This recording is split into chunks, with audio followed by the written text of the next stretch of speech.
Please take your seats. Let me see if they're ready.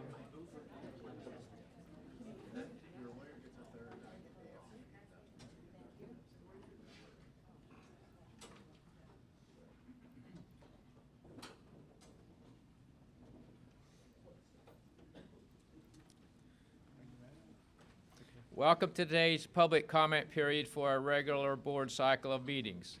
We have 5 speakers with us today. Each speaker will be permitted up to 3 minutes for comment with a verbal prompt provided to assist with the timekeeping. While we are open to topics included in our agenda for discussion, there are a few items that are not permitted as items for public expression. These include issues under negotiation as part of the university's collective bargaining process, the employment status of any specific individual, statements concerning the private activities, lifestyles, or beliefs of individuals employed by or associated with the university, grievances of individual students or employees, proposals or bids for contract, or pending or threatened litigation involving the university.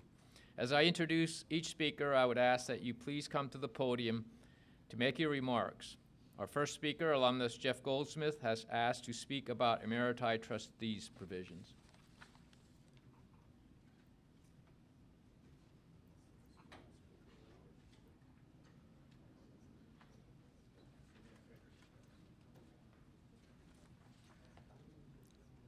Thank you, Mr. Chairman. Today, the board will have in front of it a proposal to revise the operation of the board as far as trustees emeriti are concerned. What's interesting about this proposal, when we look at the history of the board and some of the issues that some of us have talked about, we've talked about the board being insular, being controlled by a small power group. How else do you have the president of the university being given permission to sign a consent decree that did so much damage to the university without the full board involved, or a tacit approval of the free report without a real discussion by the board? We know that power group exists. What's interesting is with this new proposal, certain trustees emeriti can be treated differently than others at the discretion of the chair of the board and the chair of various committees. In other words, members of the executive committee. Trustees emeriti are not privy to confidential materials or allowed into executive sessions unless their participation is deemed worthwhile by the chair of the respective committee or the chair of the board.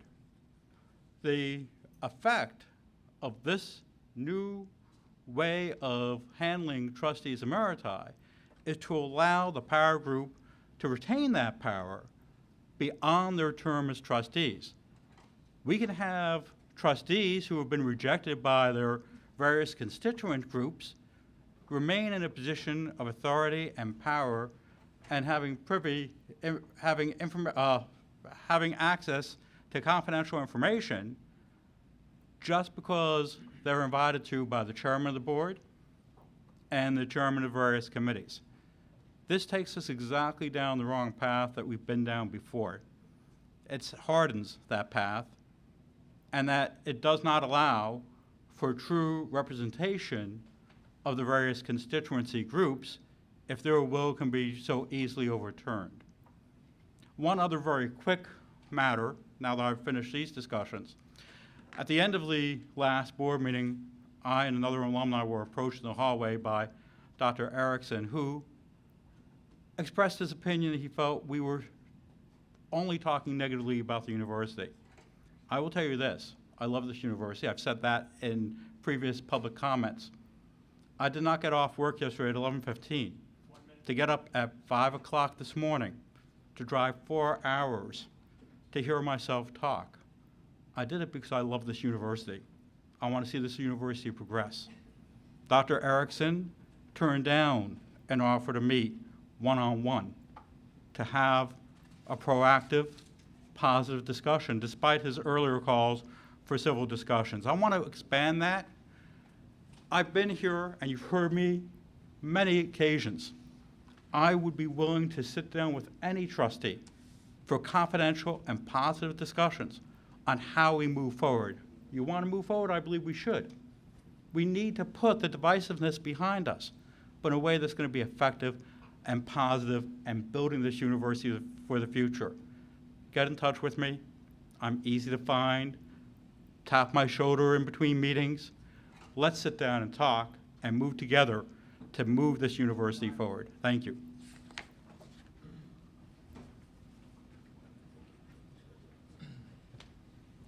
Next, John O'Leary, Penn State Beaver Capital Campaign, would like to address the board.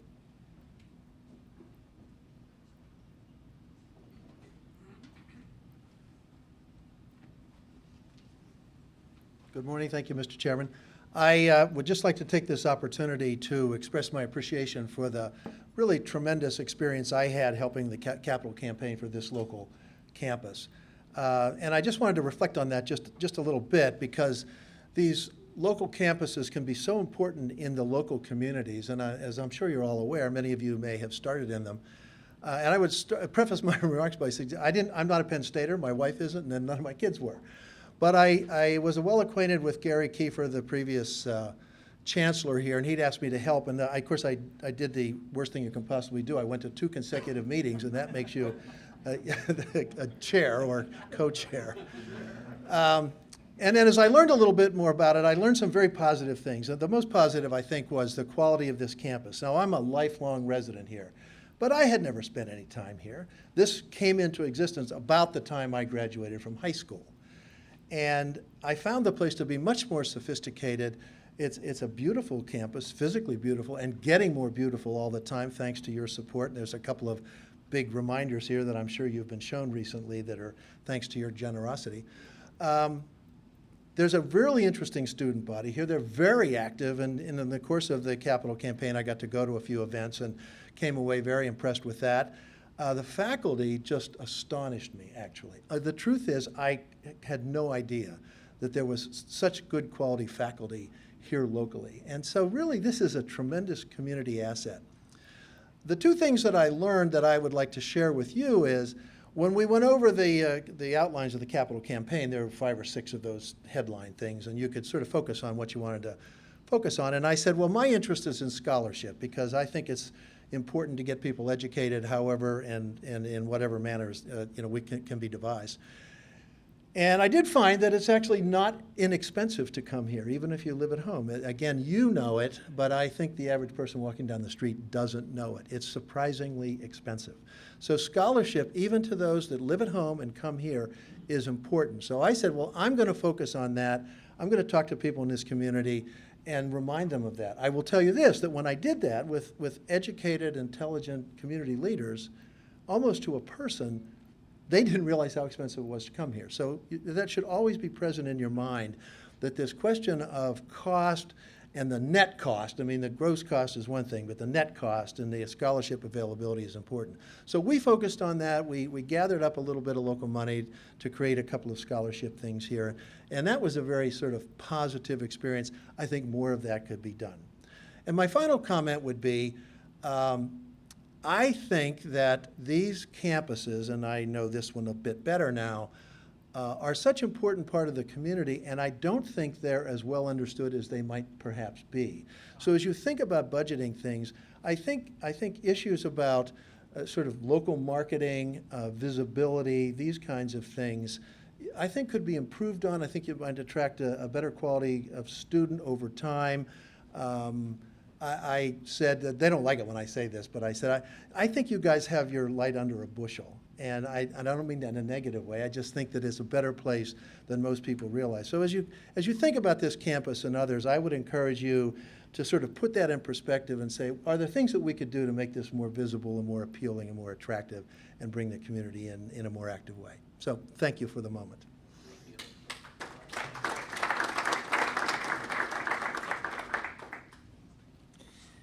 Our third speaker, Dana Slack, would like to speak about study abroad.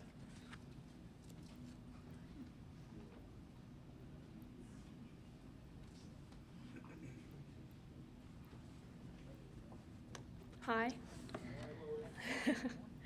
I never expected Penn State Beaver, my small town university campus, would lead me to a different part of the world, but it did twice. During my freshman advising session with Dr. Juliet Storr, my communications professor, I expressed an interest to study abroad while at Penn State. She not only encouraged the idea, but made sure from my first semester that I was on the right track to go abroad in my junior year. When the time came, I elected to spend a semester at City University London, a Penn State partner, through the study abroad program. City University allowed me to transfer my credits at the end of my semester and ensured that I didn't spend valuable tuition taking classes that wouldn't count towards my communications degree. My semester in London was amazing, and at times, I found it hard to imagine coming back here. Would I still feel at home at Beaver like I did before? Upon my return, not only did it feel like coming home, I had a new perspective on my studies.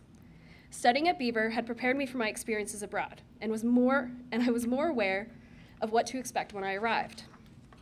As a junior undergraduate heading to England for the first time, one of my biggest concerns was being able to keep up academically. But I didn't need to worry. My classes in London were challenging. However, I not only maintained excellent grades, but I earned my highest GPA since I'd begun college. When I returned to Penn State Beaver, I was able to maintain those grades. Although my time in England provided truly outstanding experiences, many of my best memories are from Penn State Beaver. There were late nights spent producing The Roar, our campus newspaper. I served as a peer leader and a line ambassador, leading campus tours for new students and families. And I continued to expand my worldview through my classes. A little more than a year after graduating with a Penn State communications degree, I returned to London and City University, where I enrolled in a master's degree program in international journalism. I went back to City University because I knew that it offered one of the top-rated journalism schools, not just in the UK, but in the world. While my experiences in England before and after graduating were challenging for me, I would never have succeeded if I hadn't attended Penn State Beaver. After 4 years at this campus, and now as an alumna of both Penn State and City University, the fact that I earned my undergraduate degree at Beaver means more to me than I can say in this brief time. The one word that sums it all up is gratitude for the world-class education that I've received here, the amazing staff, and the doors that it opened for me. I'm grateful for all of those experiences, which have made me into the woman that stands here today.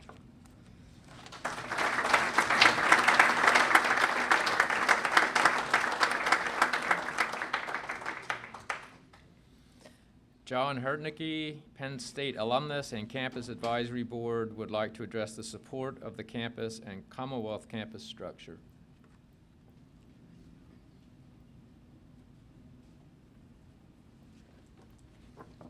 Thank you, Mr. Chairman. Good morning. I spent the first 2 years of my Penn State education here at Beaver campus and went on to complete my bachelor's degree in engineering, chemical engineering at the University Park. I graduated in '79. I can assure you that my degree has indeed served me well. I spent my career with Bayer, located here in Pittsburgh, and since 2009, I have been an independent contractor for the Supply Chain Center of Experts at Bayer Materials Science. My daughter, Catherine, also attended Penn State Beaver before completing her degree in chemistry at University Park in 2005. I'm proud to say that she now works as a customer service specialist for Chemours, which is a former DuPont business in Wilmington, Delaware. As a proud alumnus of Beaver, I have been involved with the campus in a variety of volunteer functions since 2001. I've served as an adjunct faculty member in engineering for several semesters here at Beaver, and I note all of this only as a way to illustrate my passion and support for the Commonwealth campuses in general and Beaver campus in particular. As an alumni, former student, and parent of a former student, I cannot emphasize enough the value provided by Penn State Beaver. It offers increased affordability for commuter students, provides a beneficial transition from high school to college, emphasizes the excellence of its outstanding faculty, and has an outstanding faculty-to-student ratio of 16:1. It is important that the campus continues to receive the necessary organizational and financial support from Penn State University Park, which will enable Beaver to continue to provide outstanding service to its students and its community. For my part, I will continue to work with the Beaver campus staff to make sure funds are available via scholarships in order to keep a Penn State education affordable and within a student's financial reach. Along with John O'Leary, I served as the chairperson of Beaver's most recent fundraising campaign, which concluded last year. I'm happy to say that we exceeded our original goal by raising $3.1 million, something we accomplished with the assistance and support of other campus alumni and friends. Personally, I am committed to continue my work as co-chairperson of Beaver's next fundraising campaign, which is slated to start next year. It is my hope and my challenge to you as our Board of Trustees to make sure our Penn State campuses can continue to fulfill their mission as part of this land-grant university. Thank you.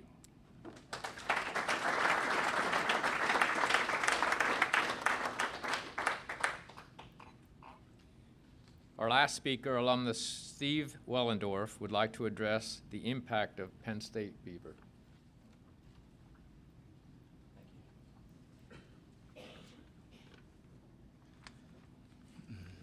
Good morning. My name is Steve Wellendorf. I am a 1997 graduate of Penn State University with a bachelor's degree in education. I live here in Beaver, and I serve as the Beaver Area High School principal. I would like to begin with a very simple statement that we are so richly blessed here in Beaver County to have this campus in our own backyard. Thank you for supporting that. And as the gentleman and young lady has shared before me, we are thankful in so many ways for your support of this campus. My older brother attended this campus and developed such a strong foundation here that he finished his degree at University Park. His foundation was so strong that I was accepted to University Park, and I chose the same path. I began my college career here as well. If we didn't have the option of attending Penn State Beaver campus, it's hard to predict how my brother's story and my own would have played out. The Beaver campus provided such a foundation for us and enabled us to complete our bachelor's degrees at University Park. Beyond our bachelor's degrees, my brother has earned his MBA and a master's in information systems. I've earned a master's in education and am soon completing my PhD in organizational learning and leadership, and this all began at Penn State Beaver. Based on my own experiences, I'm able to confidently recommend Penn State to future high school graduates on a regular basis. I proudly share my educational journey with them, with students and parents alike on a regular basis. Penn State Beaver does a wonderful job of filling the crucial transitional piece between high school and university, academically and socially. It never fails. Penn State Beaver provides an outstanding educational foundation. I feel pride when I review the final transcripts of my own graduates at Beaver High School who are going to be attending Penn State. I can almost anticipate the experiences and the academic rigor that they're going to face in years ahead. The relationship between Penn State Beaver and local high schools like mine is outstanding, even symbiotic. High schools and Beaver campus share many things, including our students. Through a Jump Start, the dual enrollment program, a lot of our students earn college credit while they're still in high school. They either can come to the campus or have staff from Penn State Beaver teach courses in our classrooms in our own schools. This is an outstanding program that's been very well supported. Dan Pinshot, Penn State's Director of Enrollment Management at this campus, has provided leadership and has developed very personal relationships with administration and guidance counselors throughout this area. Through this partnership, has benefited both high schools and Penn State Beaver alike. I thank you both personally and professionally for supporting Penn State Beaver campus. Countless students and families, including my own, have been richly blessed as a result of having this campus. So thank you very much.